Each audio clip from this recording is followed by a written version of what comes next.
जिसके कान हों वो सुन ले, जिसकी आंखें हों वो देख ले। हम उन लोगों के लिए विशेष धन्यवाद देना चाहते हैं जो हमें SBI पे, गूगल पे और पेपलिंक के द्वारा हमारी सेवकाई में बोते हैं। डिस्क्रिप्शन बॉक्स में दिए हुए लिंक से आप भी बो सकते हैं।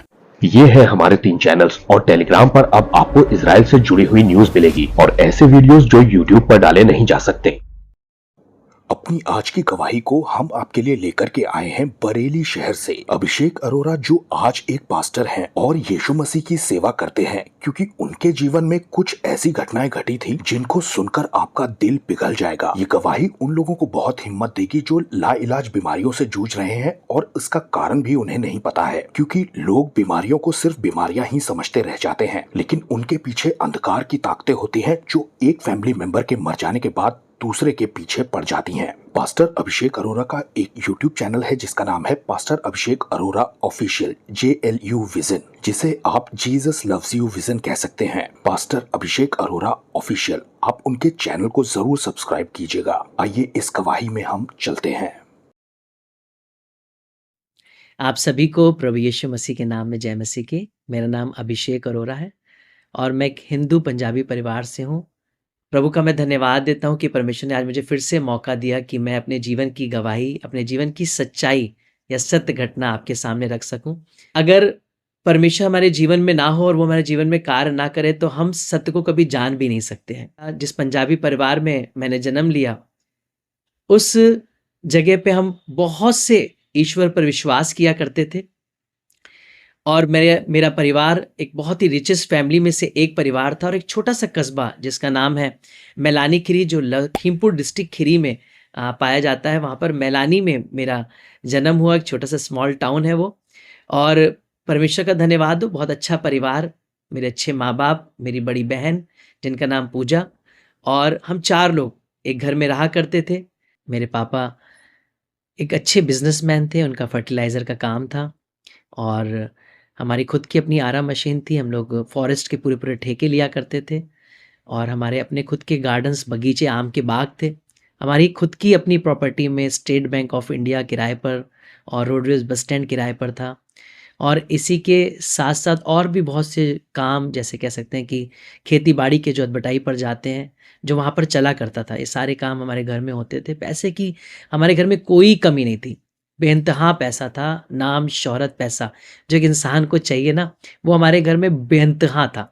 लेकिन एक बच्चा जब होश संभालता है तो उसकी दौलत या उसका ऐशो-आराम या उसका आनंद ये होता है कि उसके माँ बाप उसके साथ हैं, पिता का सर पे हाथ है, माँ का सर पे आँचल है। 5 से 6 साल की उम्र के बाद जब मैं होश की उम्र में आया, तब मैं धीरे-धीरे देखने लगा मेरी माँ बहुत बीमार रहती है। तब मुझे इतना समझ में नहीं आता था कि मेरी मम्मी बीमार है, क्योंकि उस उम्र में मैं बच्चों के संग भागता, दौड़ता और खेलता था। लेकिन अंदर हमेशा एक बात चलती रहती थी कि मम्मी मेरी इतनी बीमार क्यों रहती हैं? और उनको एक ऐसा असहनीय दर्द हुआ करता था जिसमें जैसे मछली को आप पानी में से निकाल लेते हैं जब वो तड़पती है, बिल्कुल ऐसे ही मैं, मेरी बहन, मेरे पापा, अपनी माँ को मैं तड़पते हुए देखता था। और वो दर्द में इतना भयानक तड़पती थी, इतना ज़्यादा चिल्लाती थी कि उनकी आवाज़ आस-पास के घरों में पहुँच जाती थी और लोगों को पता चल जाता था कि आज फिर मेरी मम्मी की तबीयत ख़राब है, या कह सकते थे कि बहुत से लोग कहते थे कि हाँ, बहन जी की तबीयत ख़राब हो गई है। क्योंकि ये रोज़मर्रा की हमारी ज़िंदगी थी। मुझे मालूम था कि जब तक हम मम्मी को इंजेक्शन नहीं लगवाएँगे तब तक वो ठीक नहीं होंगे। तो जिस जगह मेरा जन्म हुआ वहाँ पर ऐसा नहीं होता था कि खूब लाइट है और हर वक़्त रहती है, या हॉस्पिटल 24/7 ओपन है, आप गए, दौड़ के गए और आपने इमरजेंसी में एडमिट करवा दिया, इंजेक्शन लग गए। हमारे घर से लगभग 1.5 किलोमीटर दूर एक क्लिनिक हुआ करता था और वहाँ पर ऐसे हॉस्पिटल नहीं होते थे कि आप जाएँ और किसी भी समय इमरजेंसी में एडमिट हो जाएँ। और वहाँ पे लाइट भी नहीं होती थी कि आप 24 घंटे लाइट में हैं तो आप बेल बजाएँगे कोई भी आ जाएगा। पर वहाँ पर लाइट ना होने की वजह से बेल भी नहीं बज पाती थी और उस समय ऐसी बेल भी नहीं थी वहाँ पे कि आप बैटरी डालिए और चल जाए।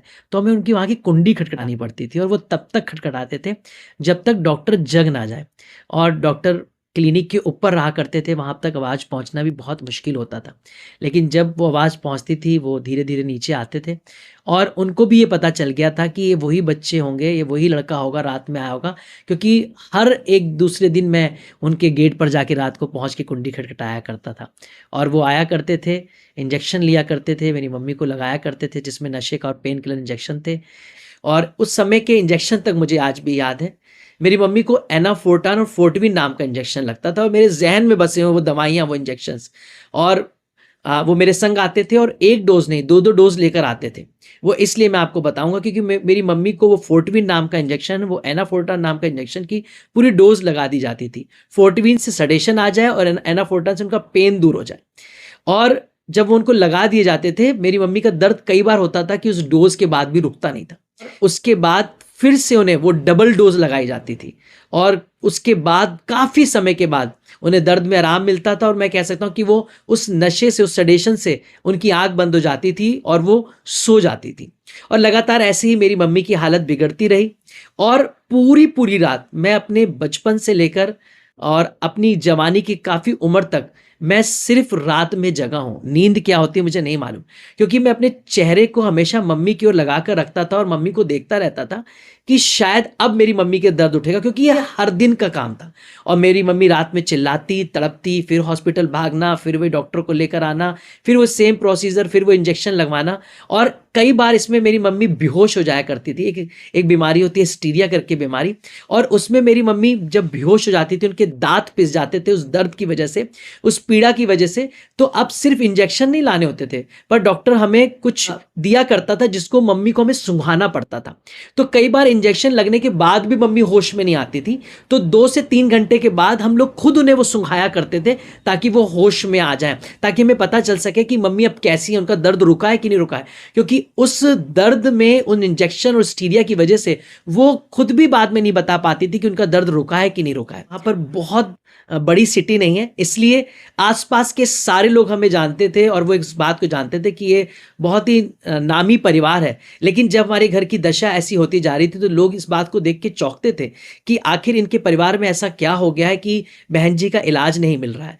और मेरी मम्मी को शहर में दीदी कर बुलाया जाता था। पैसे की कमी नहीं थी, इसलिए हम उन्हें लेकर पीजीआई संजय गांधी हॉस्पिटल लेकर गए और हमें बताया गया कि वहाँ पर सारी बीमारियों का इलाज मिल जाता है, बीमारियाँ पकड़ में आ जाती हैं, ट्रीटमेंट हो जाता है। तो हमने मेडिकल ट्रीटमेंट में कोई कसर नहीं छोड़ी और वहाँ पर जाके 1 दिन नहीं, 2 दिन नहीं, 3 दिन नहीं, हम पूरे 15-15 दिन, 20-20 दिन, 1-1 महीने उनको लेकर जाते थे और वहाँ पे एडमिट कर देते थे। और वहाँ पर मेडिकल की टीम आती थी, जो स्टूडेंट्स वहाँ पर सीख रहे होते थे, उनके लिए मेरी मम्मी जो थी वो एक बॉडी थी जिस पर वो एक्सपेरिमेंट किया करते थे, ये पता करने के लिए कि आखिर वो कौन सी ऐसी बीमारी है जिसका हल नहीं मिल रहा है।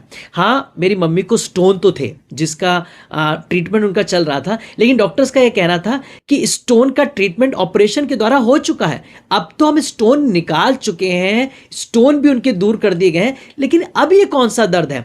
और धीरे धीरे बहुत से लोग कहने लगे शायद ये साइकोलॉजिकल वाला दर्द है, शायद इनको लगता है कि इन्हें दर्द हो रहा है। जब आप मेडिकली आपको कोई ट्रीटमेंट ना मिल पा रहा हो और डॉक्टर भी आपसे ये कह दे कि हम कुछ समझ नहीं पा रहे हैं, तब आपकी क्या दशा होगी। क्योंकि उस समय अस्पताल में इमरजेंसी में मम्मी आईसीयू में होती थी, तो हम अस्पताल के बाहर पड़े रहते थे और वो पूरे 15-15, 20-20, 30-30 दिन हम वहाँ पे पास में कमरा लेकर वहाँ पे जाके चेंज करते, फिर हॉस्पिटल आते, फिर कमरा लेते, वहाँ पे कमरे में जाते, मुँह हाथ धोते, फिर वापस आते। लेकिन हम उस कमरे में नहीं, हम उस हॉस्पिटल के बाहर पड़े रहते थे कि शायद एक होप थी कि मम्मी ठीक हो जाएंगी। लेकिन मम्मी का इलाज नहीं मिल रहा था। वैसे ही समय समय पर हम उन्हें वापस लेकर आ जाया करते थे और यही सोचते थे शायद इस बार कुछ हो जाएगा। लेकिन लगातार मम्मी की जब हालत बिगड़ती रही तो हम लोगों ने और दूसरे रास्तों को खोजा।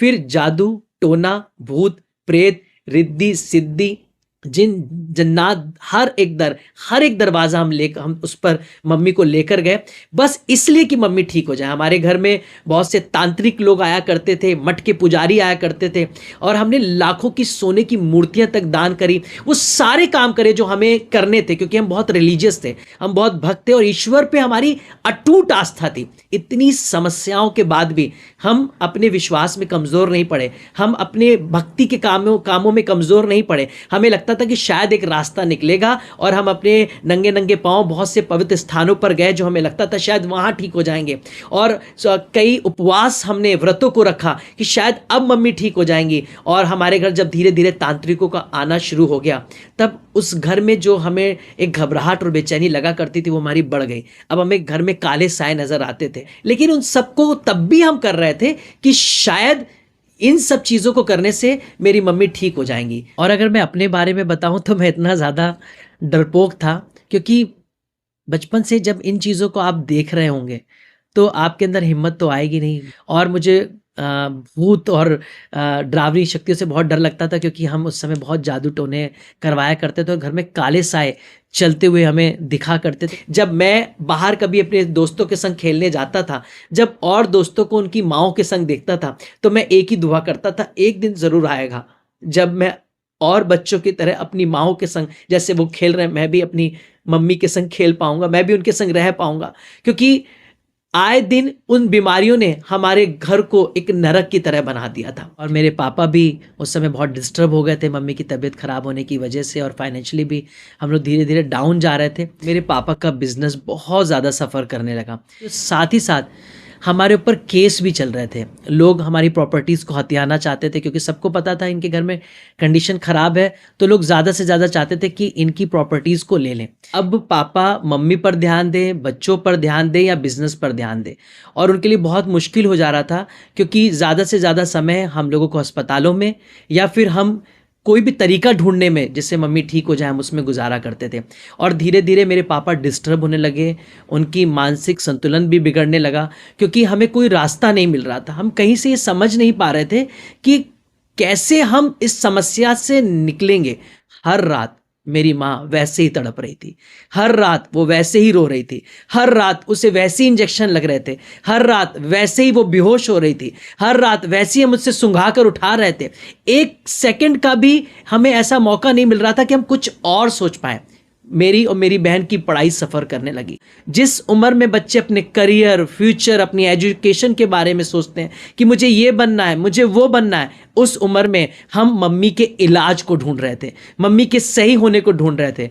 एक समय ऐसा आया, हमारे परिवार के कुछ लोगों ने, क्योंकि सब एक दूसरे से बहुत प्यार करते थे, और हमारे परिवार के लोगों ने कहा कि आप इस जगह पर आइए और वहाँ पर एक दरबार है जहाँ पर हम आपको लेकर जाएंगे, और हो सकता है वहाँ पर हमें मम्मी की बीमारी का इलाज मिल सके या वहाँ पर डिवाइन तरीके से वो हील हो सकें। हम एक दूसरे शहर में गए अपने रिश्तेदारों के यहाँ, उन्होंने भी हमारी मदद करने की कोशिश की। एक रात में, हम छोटे छोटे थे, हमारी मम्मी को ले जाया गया और एक ऐसे दरबार में हम जहाँ पर पहुँचे जहाँ पर हमें लगा कि शायद कुछ पूजा पाठ होगा और मम्मी ठीक हो जाएंगी। लेकिन थोड़े समय के बाद हमने देखा कि मेरी मम्मी वहाँ पर कुछ अजीब सी चीज़ें कर रही थी और कुछ अजीब सी हरकत कर रही थी, और बस इतना मुझे समझ में आया कि मेरी मम्मी को तो हम बीमारी समझ रहे थे, पर वो पोजेस्ड है कुछ अंधकार की शक्तियों का, और वो जैसा जैसा बोल रहे थे वैसा वैसा मेरी मम्मी उस समय कर रही थी, और ऐसे लग रहा था वो मेरी मम्मी नहीं, पर उनमें के अंदर जो दुष्टात्मा है वो उस काम को कर रही है। हमें लगा अब तो ठीक हो जाएंगी मम्मी, क्योंकि शायद बीमारी का पता चल गया है। और उन्होंने हमें एक लिस्ट बना कर दी, और उस लिस्ट में उन्होंने काफ़ी हवन पूजन की लिस्ट बनाई कि हमें ये करना है। उसमें काफ़ी खर्चा था, लेकिन हम वो भी करने के लिए तैयार थे। शायद हमें अब तक जो नहीं पता था, शायद आज हमें पता चल पाया कि मम्मी का रीज़न क्या था। और उस रात में हम मम्मी को अपने घर, उस परिवार में लेकर आए, और सुबह जब मम्मी उठी तो हमारा सब कुछ बदल चुका था। मम्मी जब उठी, उठने के कुछ ही समय के बाद वो बाथरूम गई, और वहाँ पर एक आवाज़ आती है कि मेरी माँ गिर गई है। और जब वो आवाज़ आती है, हमारा पूरा परिवार और मैं, मेरी बहन, मेरे पापा और जिन रिलेटिव के हम लोग थे, वो सब दौड़ कर जाते हैं और उन्हें उठा कर लेकर आते हैं। और उस समय मुझे बस एक चीज़ समझ में आई कि हम जिनको पूज रहे हैं, जिनसे हम प्रार्थना कर रहे हैं, हम उनसे मांगे मेरी मम्मी ठीक हो जाएगी। और मुझे अभी भी नहीं पता था कि मेरी मम्मी के संग कुछ हुआ है। और वो एक आवाज़ के बाद भी उनको जब उठाकर लेकर गया तो मैं दौड़ कर वहाँ पर रोने लगा और चिल्लाकर कहने लगा, मेरी मम्मी को ठीक कर दीजिए, मेरी मम्मी को ठीक कर दीजिए। मुझे पता है परमेश्वर, मुझे पता है मेरे ईश्वरों से मैं कहने लगा, उनको जिनको मैं मानता था, मेरी मम्मी को ठीक कर दीजिए। और डॉक्टर को बुलाया गया, डॉक्टर्स आए, और हमें अभी लग रहा था शायद मम्मी अभी फिर से ठीक हो जाएंगी, शायद हिस्टीरिया हुआ होगा, कुछ सुंघाएंगे मम्मी ठीक हो जाएंगे। लेकिन मेरी मम्मी की आवाज़ आना बंद थी। डॉक्टर ने आकर कहा कि अब इनमें कुछ नहीं है, और हमारे आंखों के सामने हमारी मम्मी की लाश थी और अब हम उनके लिए कुछ नहीं कर सकते थे। और वो समय ऐसा था कि ऐसा लगा कि पैरों से जमीन निकल गई है। पापा, मैं और दीदी इस हद तक टूट गए थे, मैं और मेरी बहन तो इस हद तक टूट गए थे कि अब हमें लग रहा था कि अब हमारा जिंदा रहना भी बेकार है। हमारे आंसू निकलते जा रहे थे। हाँ, हमारे परिवार वाले, रिश्तेदार हमें समझाने की कोशिश कर रहे थे, लोग समझाने की कोशिश कर रहे थे, लेकिन हमें उस समय उनकी आवाज़ें समझ में नहीं आ रही थी, क्योंकि हमने अपनी पूरी ज़िंदगी इसमें लगा दी थी। अब मेरी उम्र लगभग 13 से 14 साल की हो चुकी थी जब मेरी माँ मुझे छोड़कर चली गई थी। मैं अच्छे से जानता था कि हमने जो किया उससे हमें कुछ नहीं मिल पाया। धीरे धीरे मेरे पापा जो डिस्टर्ब थे, जो उनका मानसिक संतुलन मम्मी के समय में बिगड़ रहा था, वो डिप्रेशन में जा रहे थे, अब वो मेंटल हो गए थे। अभी मम्मी के हादसे से हम उबरे ही नहीं थे। अभी मम्मी को हमने बस छोड़ा ही था कि मेरे पापा का मानसिक संतुलन बिगड़ गया और हम उस छोटे से कस्बे से ट्रेन में लेकर अपने पापा को बरेली में लेकर आते थे। और मुझे आज भी वो डॉक्टर का नाम याद है, और डॉक्टर अश्वनी कुच्छल के यहाँ पर हम उन्हें लेकर गए और वो मेंटल पेशेंट्स का इलाज किया करते थे। और उन्होंने कहा कि आपके पापा का मानसिक संतुलन खराब हो चुका है, हमें इन्हें इलेक्ट्रिक शॉक देने पड़ेंगे। अंदर पापा को इलेक्ट्रिक शॉक लगते थे, उनकी चिल्लाने की आवाज़ आती थी, और बाहर मैं और मेरी बहन बैठकर सुनते थे। फिर स्टेशन से उनको ट्रेन पे ले जाकर फिर वापस घर लेकर जाया करते थे। और अब मेरे पापा पूरी तरीके से दवाइयों पर डिपेंड हो गए थे। अगर उन्हें वो दवाइयाँ ना मिले तो वो पागल हो जाया करते थे। और एक रात में मेरे पापा एक अलग आवाज़ में बात करने लगे, और ये आवाज़ थी औरत की। औरत पापा में से बोल रही थी और हमें कुछ समझ में नहीं आया। तब किसी ने कहा कि एक तांत्रिक है, उनको बुला लो। वो भी आए और वो तांत्रिक ने कुछ झाड़ा फूक करने की कोशिश करी, मेरे पापा से बात करने की कोशिश करी, और थोड़ी देर के बाद वो तांत्रिक चला गया और कहने लगा कि हम इनका कुछ नहीं कर सकते, क्योंकि इनके ऊपर जो गड़बड़ियां हैं वो हमसे भी ठीक नहीं होगी। अब हम कहाँ जाएं? अपने पापा का इलाज करवाएं या अब हम इन तांत्रिकों को देखें? हमें अभी भी कुछ समझ में नहीं आ रहा था। लेकिन अगली सुबह पापा जब उठते हैं, मेरे पापा अब पूरी तरीके से एक ऐसे शख्स हो चुके हैं जो मेंटल हो चुके हैं। उन्हें ना अपने बच्चों की चिंता, ना उन्हें अब घर परिवार की चिंता। और धीरे धीरे पापा के इन हालातों की वजह से, जो बहुत रिच हुआ करते थे, बहुत पैसा हुआ करता था, हमारा सारा बिजनेस पूरी तरीके से ख़त्म होता चला गया। वो फर्टिलाइज़र का काम हमारा बंद हो गया। वो सारे ही खेती बाड़ी पर क्या किससे क्या करना है हमें नहीं मालूम था, वो सब हमारे लिए हड़प लिया गया। बहुत से कोर्ट केस हमारे परिवार पर हो गए और धीरे धीरे धीरे धीरे मेरे पापा पूरी तरीके से मेंटल हो गए। और मैं आज आपको बताना चाहता हूँ कि मम्मी के बाद ये जो दशा थी वो हमारे लिए और ज़्यादा दर्दनाक थी, क्योंकि अब हमारे पास ये होप तक नहीं थी कि पापा हमें संभालेंगे।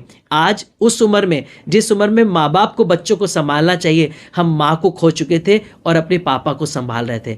मेरे पापा किस समय घर से निकल जाते थे हमें पता नहीं चलता था। जब हम रात को सोए हुए होते थे, हमारे घर की कुंडी खोल के पापा कभी फुटपाथ पे, कभी रेलवे स्टेशन पर, कभी रोडवेज बस स्टैंड पर, कभी हमारे बागों में, अंधेरे में उस बाग में जाकर बैठ जाया करते थे और हम उन्हें ढूंढ ढूंढ कर लेकर आया करते थे। और हमारे पापा हमेशा हमें ऐसी हालात में या ऐसी जगहों पर मिलते थे जहां पर डरावनी जगह हो, जहां पर जाना भी बहुत मुश्किल हो। और मैं बहुत डरपोक था, बहुत डरता था, लेकिन उसके बावजूद भी उन जगहों पर जाता था कि मेरे पापा कहाँ हैं, उन्हें ढूंढ कर लेकर आना है। और एक रात में यही हुआ, घर की कुंडी खुली हुई हमें मिली और रात के अंधेरे में पापा घर में नहीं थे। पूरी रात मैंने और मेरी बहन ने उन्हें ढूंढा।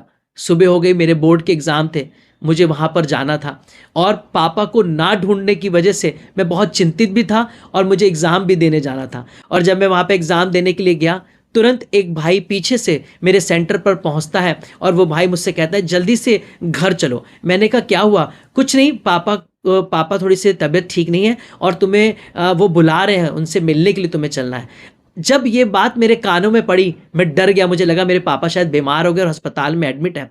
और मैं जैसे ही स्टेशन पर अपने मैलानी खीरी में उतरा और जिस जगह मैं पढ़ता था वो जगह थी गोला गोकर्णनाथ। गोला से मैं ट्रेन से सफ़र करके जैसे ही मैलानी उतरा और मुझे लगा मुझे अस्पताल ले जाया जाएगा, पर अस्पताल नहीं ले जाया गया, उसी स्टेशन की पटरियों पर मुझे ले जाया गया। मैं उस भाई से कहने लगा कि अस्पताल तो इधर है, क्लिनिक तो वहाँ पर है, आप मुझे स्टेशन के इधर क्यों लेकर जा रहे हैं? और धीरे धीरे जब मैं आगे बढ़ने लगा तो भीड़ बढ़ने लगी।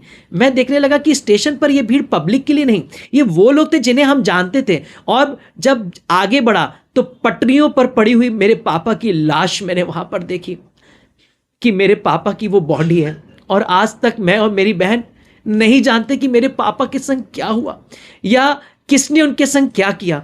बस हमें इतना पता था कि अब हमारा जीवन बिल्कुल बेकार है।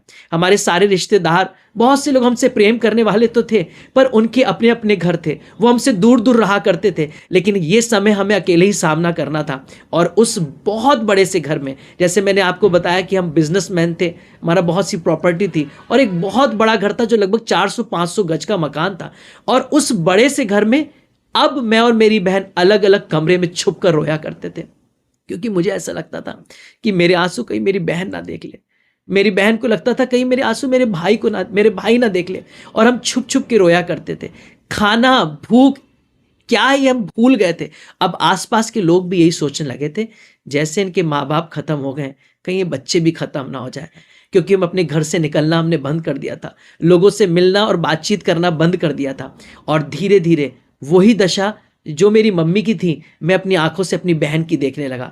उसको भी एक अजीब सा दर्द होने लगा, वो भी बीमार बेहोश होने लगी। फिर वही क्लिनिक जाना, फिर वही कुंडी खटखटाना, फिर वही डॉक्टर को बुलाना, फिर वो इंजेक्शन लगवाना। मेरी दीदी की हालत बिल्कुल वैसी हो गई जैसे मेरी मम्मी की। वही इंजेक्शन, वही हिस्टीरिया बीमारी और वही रात को उठना। और अब जब मैं अस्पताल जाया करता था, क्लिनिक से उस डॉक्टर को जगाने जाया करता था, बस मैं एक बात बोला करता था। पहले तो घर पे मम्मी के संग पापा और बहन हुआ करते थे या कोई ना कोई उनके साथ हुआ करता था, लेकिन आज मेरी बहन घर पर अकेली है।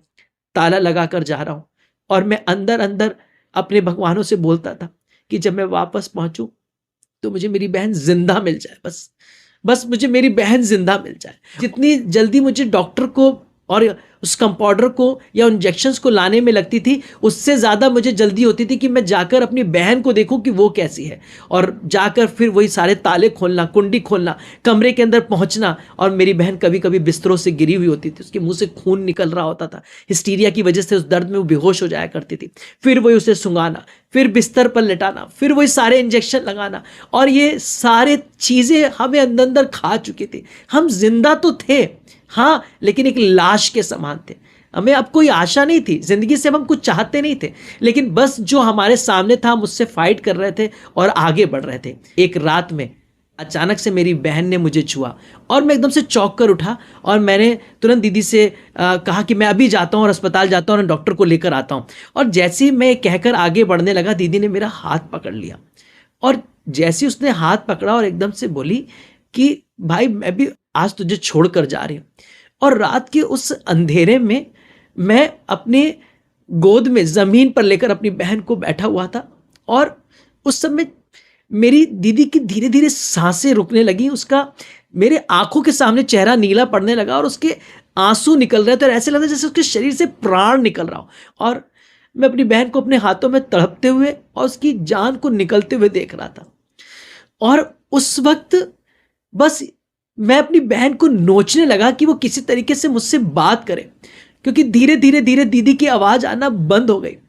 और जब उस आधी रात में दीदी की आवाज़ आना बंद हुई तो मैं चिल्लाने लगा, दीदी आखिरी बार मुझसे बात कर लो, दीदी मुझसे बात कर लो, दीदी मुझसे बात कर लो। और धीरे धीरे दीदी की सांसें मेरे हाथों में रुक गई। उस समय ईश्वर नाम से मुझे इतनी जलन हो गई, इतनी घृणा हो गई और मुझे ऐसे लगा कि मेरा सब कुछ ईश्वर ने ले लिया, क्योंकि मैं उसी तो पूछता था, उसी से तो मांगता था, हम कहाँ उसी के पास तो जाते थे। तब मेरा ईश्वर पर ऐसा क्रोध भड़कने लगा और मुझे अंदर से लगने लगा कि ये मारने वाला ईश्वर है। और मैं अंदर अंदर कहीं ना कहीं सोच बैठा था कि मैं अपने घर की छत से छलांग मार के आत्महत्या कर लूँगा, क्योंकि अब ना मेरी माँ रही, अब ना मेरा पिता रहे, और जो मेरी एक बहन भी थी वो भी मेरे सामने जा चुकी है। और मैं जब चिल्लाकर बोलने लगा, ईश्वर तू मारने वाला है तो तू अब मुझे मार डाल, अब मैं भी मरना चाहता हूं। और मैं आत्महत्या करने के लिए छत से छलांग मारने जा रहा था और आखिरी बार बस मैं उस गुस्से में बोला, ये ईश्वर तू मारने वाला है, तू मुझे भी मार डाल। और जब मैं चिल्लाकर इस बात को बोल ही रहा था, अचानक से मेरे कमरे में इतनी तेज रोशनी चमकी और दो चमकते हाथ मेरे और मेरी बहन के सर पर आए और उस रोशनी में से एक आवाज आई कि आज से मैं तुम्हारा माँ बाप हूं। और मैं पागलों की तरह रोने लगा, ये कौन है जो मुझसे कह रहा है मैं तुम्हारा माँ बाप हूं। और ये माइक्रो सेकंड के अंदर मेरे संग हुआ, जिसे मैं बयान नहीं कर सकता, जिसे मैं एक्सप्लेन नहीं कर सकता और जिसे मैं बता नहीं सकता। लेकिन इस आवाज ने मुझे बस इतना बताया कि आज से मैं तुम्हारा माँ बाप हूं। और मैं कहने लगा, मुझे माँ बाप ही तो चाहिए, आखिर ये कौन इस रोशनी में है जो मुझसे कह रहा है मैं तुम्हारा माँ बाप हूं। और उस आवाज में, उस रोशनी में प्रभु यीशु मसीह मेरे सामने खड़े हुए थे। और दूसरा शब्द मेरे कानों में पड़ा, आज से तुझे कुछ भी कहना है मुझसे कह। और इस दृश्य के बाद, इस माइक्रो सेकंड के बाद, मेरी बहन मेरे हाथों में उठकर बैठ गई। और जो उसकी दशा, जो उसकी तकलीफ, जो उसके प्राण निकलने जैसी हालत मैंने देखी, मुझे नहीं मालूम दुनिया क्या कहेगी कि वो मरी थी कि नहीं मरी थी, या ऐसा हुआ था कि नहीं हुआ था, पर मेरी बहन बिल्कुल नॉर्मल जैसे एक इंसान होता है। और मैंने अपनी बहन को एक बात बताई कि दीदी, आज से हमें माँ बाप मिल गए। और उसने मुझसे इस बारे में कहा कि आज से मैं तेरा माँ बाप हूं, तुझे कुछ भी कहना है मुझसे कहो। दुनिया के माँ बाप आज मर सकते हैं, एक ना एक दिन वो छोड़कर जाएंगे, एक ना एक दिन उनकी उम्र पूरी होगी, लेकिन अब जो मेरी बहन के जो माँ बाप हैं वो अब कभी हमें छोड़कर नहीं जाएंगे। मैं इस बात को दीदी से कहने लगा और ठीक उस रात को जैसे ही हमने काटा और अगली सुबह में जब हम उठे, हमारे उसी घर में जिसमें हमें डर लगता था, उसी घर में जो हमें भयानक सा लगता था, काले साए दिखते थे, उस घर में जहां में बेचैनी होती थी, मुझे ऐसा लगता था मैं घर से कहीं बाहर भाग जाऊं, आज उसी घर में हमें शांति मिल रही थी, सुकून मिल रहा था, एक पीस थी। हमें नहीं मालूम था ये क्या हुआ, लेकिन हमारी जिंदगी उस रात में बदल गई। और धीरे धीरे मेरी बहन की तबीयत पूरी तरीके से धीरे धीरे बदलने लगी। अब हम वही अस्पताल नहीं जाया करते थे, अब वो इंजेक्शंस लगना बंद हो गए थे, अब वो हिस्टीरिया की बीमारी खत्म हो गई थी, अब धीरे धीरे उनके शरीर में पहले जैसी ताकत आ रही थी। और हमने उसके बाद एक चर्च ढूंढने की कोशिश करी, क्योंकि आप कहेंगे आपको कैसे पता कि वो यीशु मसीह है। देखिए, आत्मा जानता है कि उसने किसे देखा है। मैं अपने शारीरिक तौर पे शायद कह सकता हूं कि वो यीशु मसीह नहीं था, पर मेरी आत्मा जानती वो यीशु मसीह था। वो इसलिए क्योंकि जब मैं दुनिया के सब दरवाजे जाया करता था, तब बहुत से लोगों ने मुझसे कहा था कि चर्च में भी प्रेयर करवा लो। हाँ, हमने उस यीशु मसीह को एक प्रेयर में ऐसे देखा था जैसे हमारे ईश्वर हैं वैसे ही है, हमने उसको कभी उद्धारकर्ता नहीं माना था। लेकिन उस रात में जब पुकारा तो वो मेरे कमरे में आ गया, तो उस दिन मैं जान गया कि यीशु मसीह ईसाइयों का नहीं, इंसानों का ईश्वर है। तभी वो मुझ पंजाबी के घर में उस रात में मुझे बचाने के लिए आ गया, और मैं ये जान गया कि ये कोई किसी धर्म, जाति, कुल, समुदाय का नहीं, ये मेरा भी ईश्वर है। और फिर मैं उसकी खोज में आगे बढ़ा। मैंने एक चर्च ढूंढा, क्योंकि जब मैं छोटा था और जब मैं 3 साल का था, तब मैं स्टेज पे प्रोग्राम किया करता था। मैं स्टेज पे कुछ ना कुछ प्रोग्राम्स में पार्टिसिपेट किया करता था, और 3 साल की उम्र में ही एक ऑर्केस्ट्रा ग्रुप था जो मुझे लेकर जाया करता था, और ये भाई मसीह थे। और बाद में इनका जीवन बदला और ये एक चर्च के पास्टर बन गए। तो मुझे तुरंत मेरे दिमाग में आया कि मैं उनको ये सब बातें बताऊंगा कि मेरे संग ये घटना क्या हुई और कैसे मुझे ये दर्शन मिला। और जब मैं उनके पास गया, जब मैंने उनको ये सब बातें बताई, तब उन्होंने मुझे बताया कि ये यीशु मसीह है। और जब मैं बाइबल से खोज करने के लिए गया, तो यशायाह की पुस्तक 49 में लिखा है कि एक दूध पिलाती माँ हो सकता है तुम्हें भूल जाए, वो तुम्हें छोड़ दे, पर मैं तुम्हें कभी नहीं छोड़ूंगा। और उसमें लिखा हुआ था, मांगो तो दिया जाएगा, ढूंढोगे पाओगे, खटखटाओगे तुम्हारे लिए खोला जाएगा। ये दोनों मेरे सवाल के जवाब मेरे पास आ गए, क्योंकि उस रात में यही कहा था, आज से तुम्हें कुछ भी कहना है मुझसे कहो, आज से मैं तेरा माँ बाप हूं।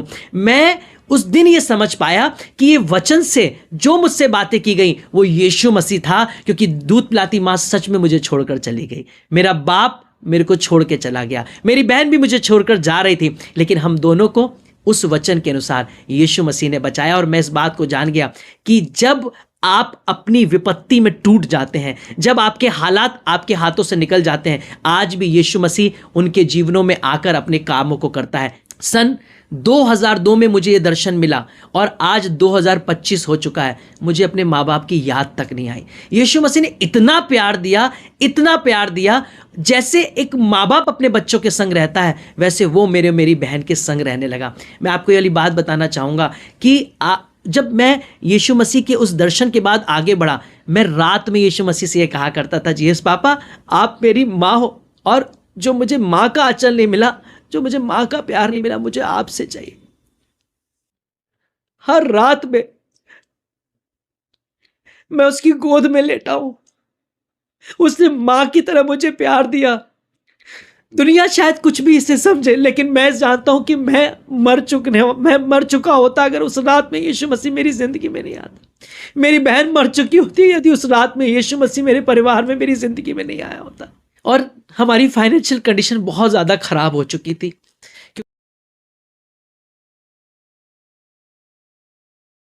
लेकिन हम प्रभु के संग चलना, उसके पीछे चलना जो हमारी भूख थी वो उतनी ज़्यादा हमारी बढ़ रही थी।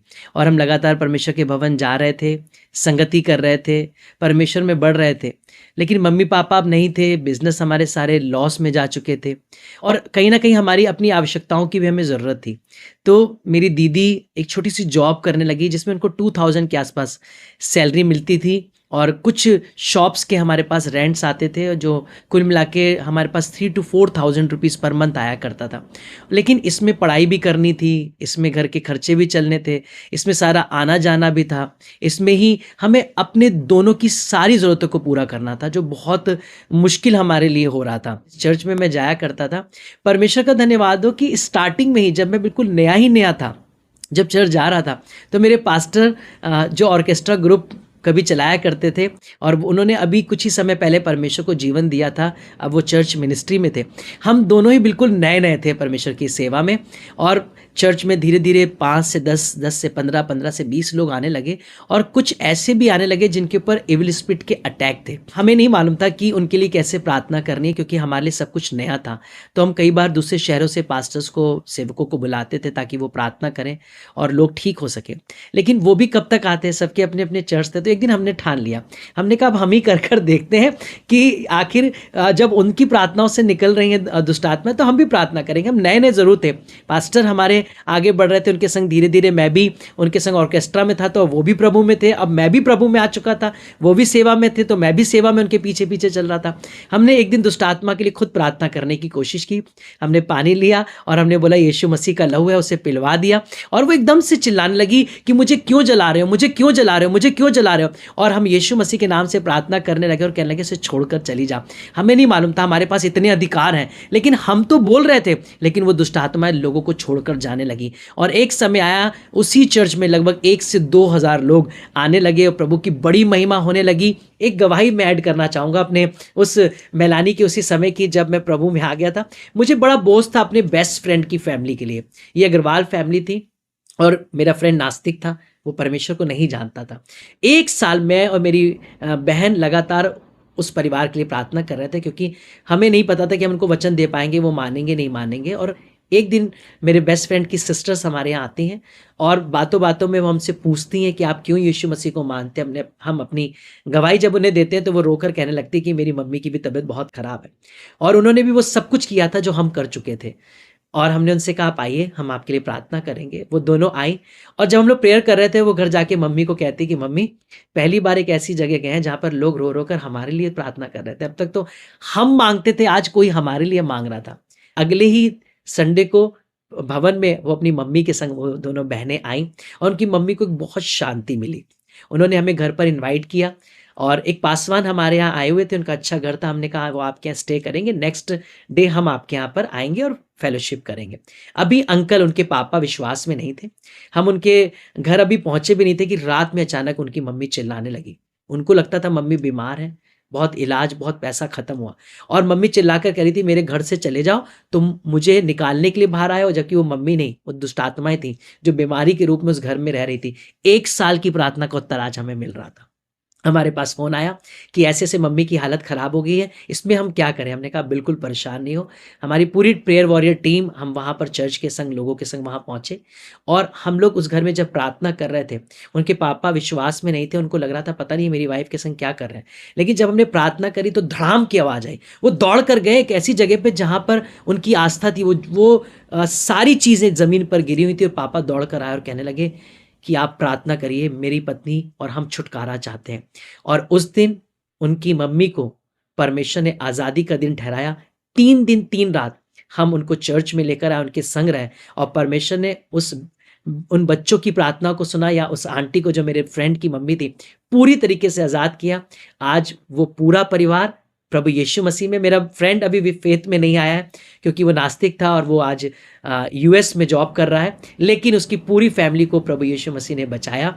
आगे अपने फ्यूचर में कुछ प्लान करना पड़ा। अभी मैं ग्रेजुएशन ही कर रहा था और मैंने ग्रेजुएशन करने के साथ-साथ मैंने बरेली में मेरे रिलेटिव रहते हैं, मेरी मासी और मौसा जी रहते हैं। मम्मी-पापा के बाद उन्होंने ही हमारा ध्यान रखा। भले वो दूर रहते थे, भले हम और वो साथ में नहीं थे, पर वो लगातार हमारे हालचाल को लिया करते थे। तो उन्होंने कहा तुम यहाँ पर आओ और जॉब को ट्राई करो। मैं बरेली आया और मैंने यहाँ पे कुछ कंपनीज़ में इंटरव्यूज़ दिए और परमेश्वर के अनुग्रह से बजाज एलियांज में मेरी जॉब लग गई और मुझे बहुत दुःख भी था क्योंकि मैं यहाँ पे परमेश्वर में बढ़ रहा था, सेवकाई में आगे आ गया था। अब मैं प्रीच भी कर रहा था और पूरे यूथ को भी संभाल रहा था। चर्च के संग चर्च में एज ए असिस्टेंट की तरीके से कह सकते हैं कि मैं उस समय धीरे-धीरे परमेश्वर में आगे बढ़ चुका था और प्रभु की सेवकाई को व्यक्तिगत तौर पे भी कर रहा था और साथ ही साथ हम अपने स्ट्रगल से भी आगे निकलने की कोशिश कर रहे थे क्योंकि प्रभु हमारी सहायता कर रहा था।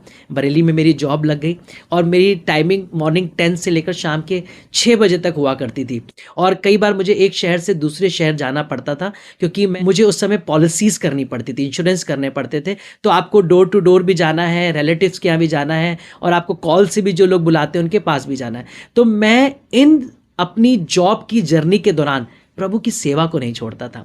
मेरी सबसे बड़ी पहली वो जो मेरी सेवकाई थी वो ये कि सब चर्च में जाना और अपनी गवाही देना। कोई ऐसा चर्च मैंने बरेली में नहीं छोड़ा जहाँ पर जाके मैंने अपनी टेस्टमनी ना दी हो कि प्रभु यीशु मसीह ने मेरी ज़िंदगी में क्या किया। और मैं इधर जॉब पर जाता और शाम को मैं लोगों के लिए प्रार्थना करने के लिए जाता। मैं अपने कमरे में घंटों घंटों बैठकर व्यक्तिगत तौर पे प्रभु के संग समय बिताना मैंने शुरू कर दिया।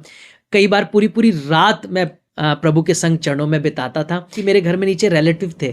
मैं चुपके से छत पर जाता हूँ और कुंडी लगा के एक कॉर्नर था, वहाँ पर जाके छुप कर प्रार्थना करता था लोगों से, क्योंकि किसी को ना पता चले कि मैं प्रार्थना कर रहा हूँ, क्योंकि लोग प्रभु को नहीं जानते थे।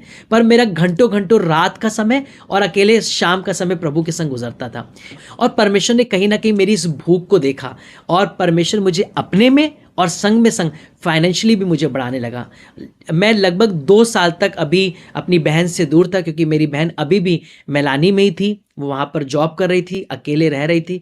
लेकिन परमेश्वर का ऐसा अनुग्रह है कि जिस घर में हम बहुत लोग होते थे तब डरते थे, आज वो अकेली थी पर डरती नहीं थी क्योंकि प्रभु हम दोनों के संग था। मैं यहाँ पर था, मेरी बहन वहाँ पर थी और लगभग 2 साल के बाद मैं वापस अपने घर जाता हूँ और अपनी बहन को, जब मैं स्टैब्लिश हो जाता हूँ, जॉब करने लग जाता हूँ, अपनी बहन को अपने पास लेकर आ गया। भले मेरे को बहुत सैलरी पैकेज की जॉब स्टार्टिंग में नहीं मिली, पर इतनी पीस थी कि मैं अपनी बहन को भी वहाँ से अपने पास लेकर आ गया। मैंने कहा कि तुम मेरे संग रहो और वो करोड़ों रुपए की प्रॉपर्टी, वो करोड़ों रुपए का सब कुछ छोड़कर हम वहाँ से आ गए क्योंकि उसमें हमें वो पीस नहीं मिली।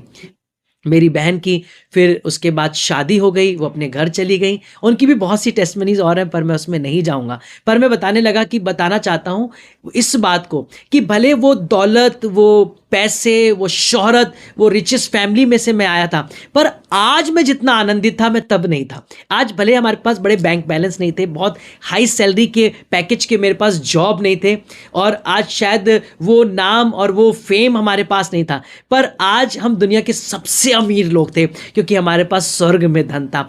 आज हम सबसे ज़्यादा आशीषित थे क्योंकि हमारे सर पर प्रभु यीशु मसीह का हाथ था। और कई बार मैं एक घटना को और जोड़ूंगा, मैं जब बीमार पड़ता था, बिस्तर पर नहीं उठ पाता था, कभी कभी फीवर हो गया, नेचुरल लाइफ में भाग रहे हैं, इंडाइजेशन हो गया, तो मैं अपने घर में कभी भी ये नहीं कहता था कि मैं अकेला हूँ। मैं हमेशा कहता था जीएस पापा, मैं अकेला नहीं, फादर सन होली स्पिरिट मेरे साथ है। और वो कायदा मैं कमरे में उनकी उपस्थिति को महसूस करता था। एक दिन एक सभा चल रही थी और उस सभा में वो स्पेशली मीटिंग ही होली स्पिरिट के लिए थी कि पवित्र आत्मा के अभिषेक को पाए। पवित्र आत्मा कई बार अंदर तो होता है पर उसका प्रगटीकरण होना जरूरी है। जैसे बाइबल में लिखा हुआ है, यीशु मसीह जब जी उठने के बाद अपने चेलों से मुलाकात करता है तो उनके ऊपर फूंकता है और कहता है पवित्र आत्मा लो। लेकिन प्रेरितों के काम 2 अध्याय में पवित्र आत्मा उन पर उतरता है, आकाश से जीभें फटती हुई दिखाई देती हैं और वो सब अन्य भाषा बोलने लग जाते हैं। पवित्र आत्मा तो उन्होंने उसी दिन पा लिया था जिस दिन यीशु मसीह ने उनके ऊपर फूंका था। कंसीविंग तो हो जाती है, प्रेगनेंसी आ जाती है, लेकिन डिलीवरी हमारी कुछ समय बाद, जैसे हम देखते हैं कि 9 महीने के बाद बच्चा फिर पैदा होता है। बिल्कुल ऐसे ही जब मैं प्रभु में आया, मैंने पवित्र आत्मा तो पा लिया, लेकिन उसका प्रगटीकरण या उसका मैनिफेस्टेशन मेरे जीवन में ऐसे हुआ कि एक दिन एक सभा चल रही थी और जो पवित्र आत्मा की सभा थी उसमें मैं गया और मैंने भूख रखी, प्रभु आज मुझसे बात कर। और उस दिन पासवान सबके लिए प्रार्थना कर रहे थे, मेरे लिए भी प्रार्थना हुई और अचानक से मेरी जुबान पलट गई और मुझे अपनी कुछ सुध-बुध नहीं रही और मैं बहुत समय तक पवित्र आत्मा की उस अभिषेक में बोलता रहा, प्रार्थना करता रहा, प्रभु की महिमा करता रहा। और उस दिन मैंने ये जाना कि पवित्र आत्मा का प्रगटीकरण होना बहुत ज़रूरी है, क्योंकि सामर्थ के काम जब आप अपनी ज़िंदगी में देखना चाहते हैं तो वो बिना पवित्र आत्मा के मैं और आप नहीं कर सकते हैं। और फिर धीरे धीरे पवित्र आत्मा के लिए भूख बढ़ गई। एक दिन की घटना है, मैं अपनी मासी के यहाँ पर था और अचानक से होली स्पिरिट ने मुझसे कहा ऊपर आ जा, और मैं छत पर गया और प्रभु ने मुझसे कहा घुटने पर आ जा। मैं छत पर पहुंच गया और अचानक से मैंने खुली आंखों से यीशु मसीह के पूरे आगमन को, उन घोड़ों को जिस सफ़ेद घोड़े पर यीशु मसीह सवार है और तुरहियों को फूंकते हुए और अंत के समय को देखा। तो मैं घबरा गया क्योंकि मैं इसको समझना चाहता था। मैंने उसी समय एक पासवान को कॉल किया, मैंने कहा पास्टर मैं ऐसा कुछ देख रहा हूँ। उन्होंने कहा फ़ोन रखो, जो देख रहे हो पहले उससे देखो। फिर मैंने फ़ोन रखा और मैं अपने आंसुओं से भर गया क्योंकि मैं प्रभु को महिमा में देख रहा था और काफ़ी समय मैंने इसमें गुजारा। फिर मेरी उनसे बात हुई, उन्होंने कहा तुम प्रकाशित वाक्य देख रहे थे और तुम कह रहे थे कि मुझे बताओ तुमने क्या देखा। मैंने कहा मैंने प्रभु को आगमन में देखा कि एक बड़ी सेना और सफ़ेद घोड़ों पर बैठे हुए, पूरे सफ़ेद वस्त्रों में, और यीशु मसीह का एक प्रकाशमान चेहरा और उसके पीतल के बड़े बड़े उसके पाँव में कवच लगे हुए थे और वो एक राजा राजकुमार के समान नीचे आ रहा था। वो ऐसा नहीं कि कुचला हुआ मरा हुआ एक योद्धा के समान नीचे आ रहा है और बहुत एंजल्स उसके संग नीचे उतर रहे हैं और चारों तरफ पूरी दुनिया में तुरही फूकी जा रही है। और मैं ऐसे देख रहा था कि जैसे पूरी दुनिया में लोग इसे देख सकते हैं और मैं ऐसा महसूस कर रहा था जैसे मैं किसी खुली आंखों से इसे देख रहा हूं। तब उस प्रभु के दास ने मुझे प्रकाशित वाक्य पढ़ने के लिए कहा और ऐसे ही धीरे धीरे मैं अपने दर्शनों को, अपने सपनों को, अपनी सेवकाइयों को, भविष्यवाणियों को प्रभु के वचन से चेक करता रहा। सिर्फ यही नहीं कि उस रात में प्रभु ने मुझसे बात की, पर टाइम टू टाइम प्रभु मुझे दर्शन देता गया, स्वर्गीय दर्शन भी दिखाया। एक प्रेयर सेल में मैं था, प्रभु मुझे स्वर्ग की ओर लेकर गया और वहाँ पर जब प्रभु मेरे हाथ को पकड़कर ऊपर लेकर गया और मैंने सामने देखा बहुत से सिंहासन हैं और यीशु मसीह सामने जाकर खड़ा हो गया और एक दूत को उसने बुलाया और उस दूत से कहा जाकर इनको घुमा कर लेकर आओ। और वो एंजिल मुझे उस स्वर्ग में घुमाने के लिए जब लेकर गया तो मैंने एक घटना को देखा कि वहाँ पर एंजिल्स जो है वो स्वर्ग में कंस्ट्रक्शन को कर रहे हैं, वो सारे सामान, वो सारी चीज़ें लेकर वहाँ पे कुछ बना रहे हैं। तो मैं शॉक था थोड़ा सा। मैं एंजिल से कहने लगा कि यहाँ पर घर बना रहे हैं, लेकिन वचन में तो मैंने ये पढ़ा है कि परमेश्वर ने कहा और पूरी सृष्टि, पूरी कायनात बन गई, तो यहाँ पर आप सरदूत क्यों बना रहे हैं। तब उस सरदूत ने मुस्कुराकर कहा कि परमेश्वर ने ये कहा है कि जहाँ आकर मेरे बच्चे रहें उन्हें मैं अपने हाथों से बनाऊं। और जब मैं फिर वापस यीशु मसीह के पास पहुंचा और वहाँ पे बहुत से सिंहासन पड़े हुए थे और वो मुझसे कहने लगे कि तुम किस पर बैठोगे। मैंने कहा प्रभु मैं किसी सिंहासन पर नहीं बैठूंगा, मैं आपकी गोद में नीचे से ऊपर आया हूँ, मैं आपकी गोद में बैठूंगा। मैं जब भी कोई दर्शन देखता, जब भी कोई प्रभु मुझसे बात करता, मैं वचन से हमेशा उनको ढूंढता हूँ। प्रकाशित वाक्य में मुझे वो वचन मिला, 3 अध्याय उसकी 20 और 21 में जब आप आगे बढ़ते हैं तो लिखा हुआ है जैसे मैं पिता की गोद में बैठ गया वैसे तुम भी मेरी गोद में बैठोगे। और दूसरा वचन, इसलिए मैं जाता हूँ तुम्हारे लिए एक जगह तैयार करता हूँ, जहाँ मैं रहता हूँ वहाँ तुम भी मेरे साथ रह सको। और इन वचनों ने मेरे उन दर्शनों को पूरा किया और मैं बहुत आनंदित रहा। और बहुत से ऐसे एक्सपीरियंसेस हैं जो मेरे पास समय नहीं है कि मैं आपको बता सकूं। स्वर्गीय दर्शन के एज ए टीम हमने देखे, मिनिस्ट्री के दौरान देखे, लेकिन इन सभी बातों के संग एक बात मैं आपसे और शेयर करना चाहूँगा कि जो हमारे संग घटा प्रभु ने उसी में मुझे इस्तेमाल किया। वो ये कि दुष्ट आत्माओं के लिए प्रभु ने इस्तेमाल किया, दूसरा, जो मृत्यु मेरी बहन की हुई, मैं लगभग 4 मुर्दों को ज़िंदा होते हुए अपने जीवन में देख चुका हूँ और अगर कभी प्रभु ने मौका दिया मैं आगे इसको ज़रूर शेयर करूँगा। और 2008 में मेरा परमेश्वर ने चुनाव किया एज ए पास्टर मिनिस्ट्री का और मेरा ऑर्डिनेशन हुआ। बरेली में एक चर्च में गया जहाँ पे मैं अपनी गवाही को देने के लिए, और प्रभु ने मुझे बताया कि यही वो चर्च है जहाँ पर तुझे अब आगे मेरी सेवा करनी है। मैं वहाँ पर ठहर गया। साथ ही साथ परमेश्वर ने मुझे भी एक ऐसा जीवन साथी दिया जिसको मैं कभी इमेजिन नहीं कर सकता था, क्योंकि मेरे रिलेटिव्स को लगता था कि ये क्रिश्चियन मैरिज करेगा तो कैसे हमारे संग एडजस्ट होगी। तो उन्होंने ये तक कहा कि अगर तुम करोगे तो हम तुम्हारे संग कैसे रहेंगे, कैसे तुम्हारी शादी में आएंगे। मैंने परमेश्वर से एक बात कही, मैंने कहा प्रभु यदि तू सच्चा है और मैं तेरे लिए कुछ करना चाहता हूँ तो मेरे परिवार में भी तू बात कर, वो मेरे दिल को समझ सकें कि अब मैं तुझ में बढ़ना चाहता हूँ। और आज वही रिलेटिव मेरी मदद करते हैं, मेरे संग खड़े रहते हैं और ये कहते हैं कि तुम जो भी रास्ते पर चल रहे हो बढ़ो, क्योंकि तुम कुछ गलत नहीं कर रहे हो। और परमेश्वर ने मेरे को एक अच्छा जीवन साथी दिया और मेरे सारे रिलेटिव, ये मेरी गवाही है, मेरे विवाह में सबसे पहले खड़े थे। मैं प्रभु का धन्यवाद देता हूँ, मुझे प्रभु ने जीवन साथी भी ऐसा दिया जिसका हार्ट परमेश्वर की सेवा के लिए था, है और हमेशा रहता है। और अगर एक पत्नी आपका साथ ना दे तो आप सेवकाई नहीं कर सकते। मेरी विवाह हुआ 2015 में और 2015 के बाद 2017 में मैं अपनी वाइफ से कहने लगा कि मैं जॉब छोड़ना चाहता हूँ और अब मैं फुल टाइम मिनिस्ट्री में आना चाहता हूँ, क्योंकि बहुत से लोग मुझसे कहते थे कि आप सेवकाई में आ जाए, पर मैंने कभी कदम नहीं रखा। मैंने कहा कि मैं सेवकाई में हूँ, पार्ट टाइम जॉब करता हूँ और सेवकाई में रहता हूँ। मैं चर्च में एज ए पास्टर हूँ, मैं मिनिस्ट्री कर रहा हूँ, देश और दुनिया में जा रहा हूँ, ट्रिप कर रहा हूँ, कन्वेंशंस कर रहा हूँ, क्रूसेड्स कर रहा हूँ। हमारी टीम सारे भारत देश के कोने कोने में जा रही है, दूसरे स्थानों पर जा रही है। मुझे लगता था मैं मिनिस्ट्री में तो हुई और मैं जॉब के संग इसे मैनेज किया करता था, लेकिन एक दिन पवित्र आत्मा ने मुझसे कहा अब राइट टाइम है कि तू पूरी तरीके से मेरी सेवकाई में आ जा। 2017 में एक प्रभु के दास मेरे घर पर पहुंचे और उन्होंने बोला कि पास्टर अभिषेक अरोरा, अब ये राइट टाइम है, जो प्रभु आपसे कह रहा है आप उससे करें और आप फुल टाइम प्रभु की सेवा में आ जाएं। और मैंने अपनी वाइफ को बोला, मैंने कहा कि मैं ऐसा करना चाहता हूं। अब आप ये सोचिए कि एक स्त्री जो मेरे संग आई है, अभी इसको 2 साल हुए हैं और मैं उससे कह रहा हूँ कि मैं मिनिस्ट्री में जाना चाहता हूँ। जो मेरे फादर इन लॉ और मदर इन लॉ हैं और उनको भी मैं अपने पास लेकर आ गया था, क्योंकि मेरी वाइफ के कोई भाई नहीं है। तो मैंने उनसे कहा आप दूर रहते हैं, हमें आपकी चिंता रहती है, आप रिटायर हो चुके हैं, आप हमारे संग रहिए, क्योंकि हमें भी माँ बाप की ज़रूरत है। तो उस बुजुर्ग उम्र में वो हमारे साथ थे और मैं जॉब को छोड़ रहा था। तो उस समय मेरी वाइफ और मेरे लॉज ने कहा पास्टर अभिषेक, जो परमेश्वर आपसे कहे आप वो करिए, आप प्रभु की सेवा में आगे बढ़िए। और उसके बाद शुभ संदेश चैनल पर अमेजिंग लव नाम से हमने मिनिस्ट्री शुरू करी। परमेश्वर ने GLU vision, Jesus loves you vision नाम से मुझे एक दर्शन दिया और ये कोई चर्च मिनिस्ट्री का दर्शन तो नहीं था, ये दर्शन था प्रार्थना की सेवा का। और आज प्रभु का धन्यवाद हो, 2011 में प्रभु ने मुझे जो दर्शन दिया था उसको धीरे धीरे करते करते 2017 में हम इसे बढ़ाने पाए और बहुत से टीवी चैनल्स पर और कलर्स चैनल पर, CBN पर और बहुत सी जगहों पर हमने गवाहियों को दिया, सेवकाइयों को किया। और प्रभु का धन्यवाद देते हैं कि आज मैं एक एसोसिएट पास्टर के संग Jesus loves you vision ministry का फाउंडर और डायरेक्टर और वहाँ पे सीनियर पास्टर हूँ। एक गवाही और मैं आपको बताना चाहूँगा, लगभग विवाह के 7 सालों तक हमें कोई संतान नहीं हुई थी और इन 7 सालों में परमेश्वर सेवकाई में बहुत सौ को बच्चे दे रहा था और जिसके लिए प्रार्थना करते थे उसे बच्चे मिल जाते थे और हमारी खुद की संतान नहीं थी।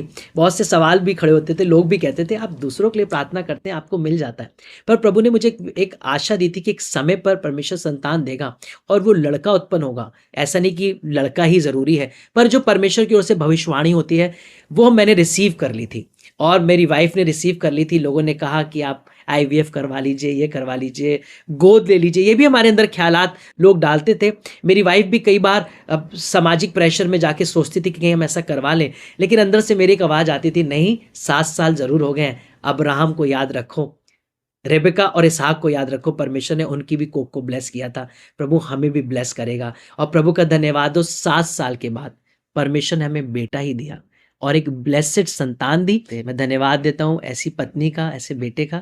मेरी वाइफ का नाम नेहा और मेरे बेटे का नाम ऐशर है, जो बिल्कुल कंधे से कंधा मिलाकर मेरे संग आगे बढ़ते हैं और मैं और मेरी पत्नी आज दोनों सेवा कर रहे हैं। मेरा बेटा है जो लगभग 3 साल का जुलाई में होने जा रहा है, वो अभी से प्रीच करता है, अभी से वो वर्शिप करता है और अभी से हमारे संग मिनिस्ट्री में जाता है। मैं बस अंत में इतना कहना चाहता हूँ कि यीशु मसीह धर्म जाति को बदलने के नहीं, यीशु मसीह हमारे जीवन को बदलने के लिए आया है, हमारे मनों को बदलने के लिए आया है। मेरे यीशु मसीह किसी एक व्यक्तिगत कुल जाति समुदाय का नहीं, परंतु संपूर्ण मानव जाति के उद्धार के लिए आया। तभी आज ये एक हिंदू जो एक पंजाबी परिवार से मसीह में आया, यीशु मसीह की गवाही दे रहा है कि यीशु मसीह को जानने के लिए आपको सिर्फ अपना जीवन, अपना मन खाली करना है। मैं किसी पैसे से नहीं आया हूँ। लोगों को लगता है आपका धर्म बदल दिया गया, आपको पैसे दिए जाएंगे। मैं खुद एक करोड़पति फैमिली से हूँ, मुझे क्या कोई पैसे देगा और खरीदेगा। मैं तो आप यीशु मसीह के लिए बिकने के लिए तैयार हूँ। उसने मेरे जीवन को बचाया है, उसने सच में मुझे बहुत कुछ दिया है, अनंत काल का धन दिया है जो स्वर्ग में मुझसे कोई छीन नहीं सकता। हाँ, अंधकार की शक्तियां, दुष्ट आत्मा मेरे परिवार में घात करने के लिए आई, पर यीशु मसीह आया बहुतायत का जीवन देने के लिए, जिसने मुझे और मेरे घराने को बहुतायत का जीवन दिया। मैं प्रभु का धन्यवाद देता हूं कि आज मैं, मेरी वाइफ, मेरा बेटा प्रभु की सेवा में है और हम आगे भी प्रभु की सेवा करते रहेंगे। और प्रभु आप सबको आशीष दे, जो भी इस गवाही को सुन रहा है। आप किसी भी कुल, किसी भी जाति, किसी भी धर्म, किसी भी देश, किसी भी समुदाय से हैं, आप इसे धर्म की दृष्टि से मत सुनिएगा। आप इसे किसी ईसाई के धर्म की गवाही है इसको सुनकर मत सुनिएगा। आप इसे ऐसे सुनिएगा कि यीशु मसीह संपूर्ण मानव जाति का परमेश्वर है, पुत्र प्रभु यीशु मसीह मुझसे भी बात करने के लिए आया है। जब आप इसे सोचकर सुनेंगे, वो अवश्य आपसे बात करेगा। आज आप बस इतना करिए, प्रभु यीशु मसीह, भले मैं ईसाई नहीं हूँ, भले मैं आपको नहीं जानता हूँ, पर आप मेरे हृदय में आए, मेरे जीवन में आए, मुझसे बात करें। प्रभु आपकी आंखों को खोलेगा और आपके आंसुओं को पोंछेगा। प्रभु आप सबको आशीष दे, सबको जय मसीह की। God bless you.